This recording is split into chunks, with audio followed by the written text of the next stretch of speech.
ব্যবসায়ী নাসির উদ্দিন মাহমুদকে মারধর ও ভাঙচুর ও ভয়ভীতি দেখানোর মামলায় আলোচিত নায়িকা পরিমণি ও তার কস্টিটিউম ডিজাইনার জুনায়েদ বুগদাদি জিম্মির বিরুদ্ধে চার্জ গঠনের আদেশ দিয়েছে আদালত। একই সঙ্গে তারা একদিন আদালতের উপস্থিত না হয় তাদের বিরুদ্ধে গ্রেপ্তারি পরোয়ানা জারি করেছে আদালত। পরিমণি আইনজীবী নীলারঞ্জন রিফাত সুরভি এই তথ্য নিশ্চিত করেন। তিনি বলেন, এদিন মামলাটির চার্জ শুনানির জন্য ছিল।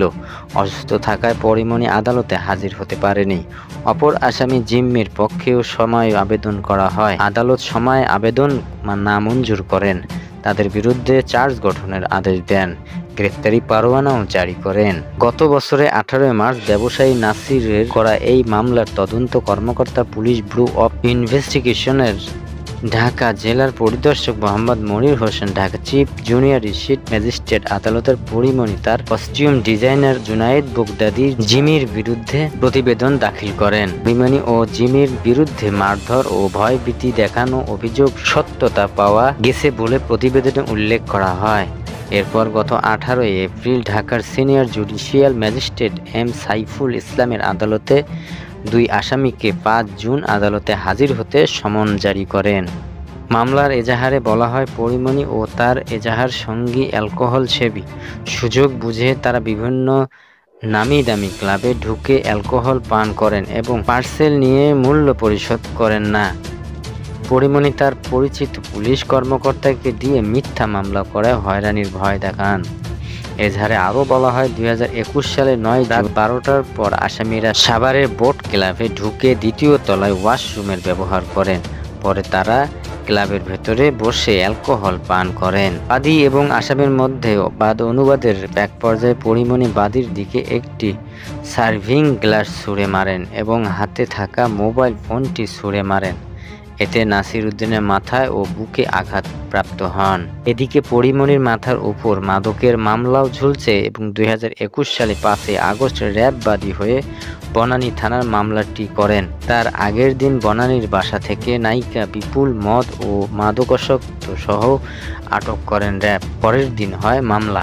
মাদকের এই মামলার কয়েক দফা রিমান্ড ও প্রায় 1 মাস জেল খেটে জামিনে মুক্তি পান পরিমণি।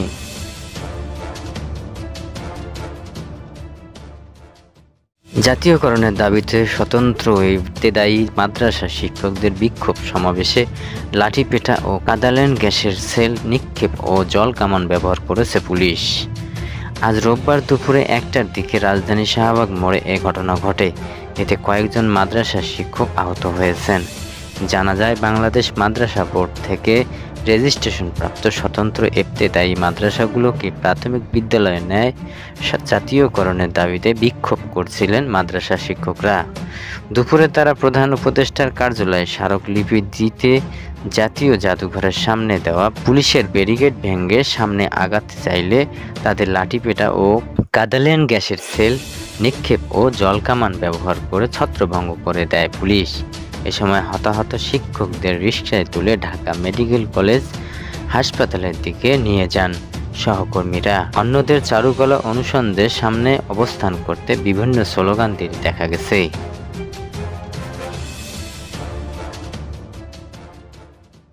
বিএনপির ভারপ্রাপ্ত চেয়ারম্যান তারেক রহমান বলেছেন, বিএনপির সংস্কার ও নির্বাচন দুটিরই পক্ষে, দুটিই জরুরি। সংস্কার নাকি নির্বাচন, কেউ কেউ এমন উদ্দেশ্য প্রমাণিত প্রশ্ন নিয়ে কূটতর্ক করার উপচেষ্টা করছে। বিএনপির অফিসিয়াল ফেসবুক পেজ থেকে এই মন্তব্য প্রকাশ করেন তারেক রহমান। দেশের জনগণের চাহিদা তুলে ধরে বলেন, আমরা যদি দেশের বিরাজমান পরিস্থিতি দেখি, সেটা কিন্তু ভিন্ন ভিন্ন। দুটোরই পক্ষে, দুটোই অত্যন্ত জরুরি। সংস্কার নাকি নির্বাচন, কেউ কেউ এমন উদ্দেশ্য প্রণোদিত প্রশ্ন নিয়ে কূটতর্ক করার অপচেষ্টা করেছে।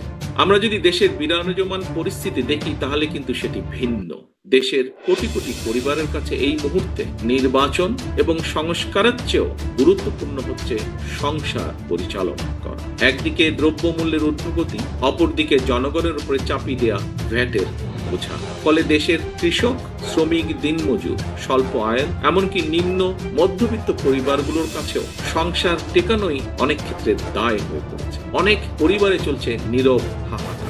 কিভাবে জনগণের নিত্যদিনের দুর্দশা লাঘব করা যায়, কিভাবে বাজার সিন্ডিকেট ভেঙে দ্রব্যমূল্য জনগণের হাতের নাগালে রাখা যায়, কিভাবে জনগণকে ফ্যাসিস্টের আমলের মিথ্যে মামলা থেকে রেহাই দেওয়া যায়, কিভাবে আইন শৃঙ্খলা বাহিনীকে আরো সক্রিয় করা সম্ভব, জনগণের জানমালের নিরাপত্তা নিশ্চিত করা যায়। প্রিয় উপস্থিতিবৃন্দ, অন্তর্বর্তীকালীন সরকারের সামনে অগ্রাধিকারের তালিকায় এই বিষয়গুলো থাকা জানমালের নিরাপত্তা নিশ্চিত করা যায়, অন্তর্বর্তীকালীন সরকারের অগ্রাধিকারের এগুলো থাকা অত্যন্ত জরুরি।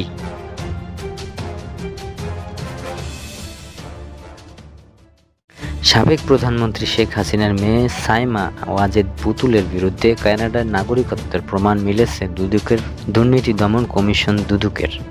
এছাড়াও বিশ্ব স্বাস্থ্য সংস্থার দক্ষিণ পূর্ব এশিয়ার বিষয়ক আঞ্চলিক পরিচালক পদ পেতে রাষ্ট্রীয় সম্পদের অপব্যবহার এবং নিয়ম বহির্ভূত কার্যকলাপের আশ্রয় নেওয়া হয়েছিল বলে দুদকের অনুসন্ধানে বেরিয়ে এসেছে।